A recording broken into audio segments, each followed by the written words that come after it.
Бақтиярқызы Аружан, Қазақ ұлттық аграрлық зерттеу университетінің бірінші курс студентімін. Бұл универді таңдау себебім Қазақстандағы жалғыз ұлттық зерттеу деген атқа ие. Сондай-ақ еліміздегі болып жатқан өрттер мені бейжай қалдырмады.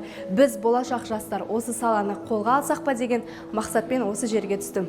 Және де көптеген Қазақстандағы болып жатқан жерлер тақыр болып келеді. Сол жерлерді орманды, бұталы болуына үлес қосқым келеді.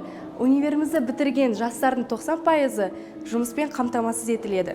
Қазіргі таңда бұл саланы таңдайтын негізгі оқушылар, негізгі жас түлектер орманға жақын, тауға жақын, негізінен сондай оқушылар болып табылады.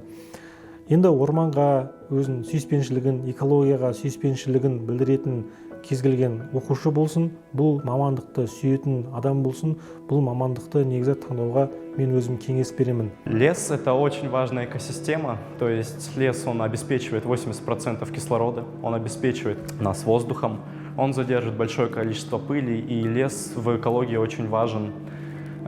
Лес является прибежищем для большого количества живых обитателей.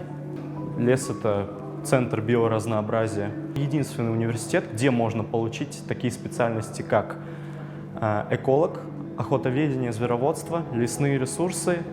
На данный момент мы находимся в теплице Казахского национального аграрно-исследовательского университета в городе Алматы. Университет предоставляет студентам возможность не только теоретических занятий, но и практические. Мы сейчас проводим уходовые работы за растениями. В этой теплице находятся самые экзотические и интересные растения, такие как гинго билеба, эскалип, мир, лавр благородный и многие другие. Мектеп бітіргеннен кейін түлектердің алдында олардың өміріндегі ең маңызды шешімдердің бірі оқу орнын таңдау. Әрбір адам өз мамандығын саналы түрде таңдап, өз болашағын өзі шешуі керек. Мен де барлық университетті сараптадым, ал менің таңдауым Қазақ ұлттық аграрлық зерттеу университетіне түскен болатын.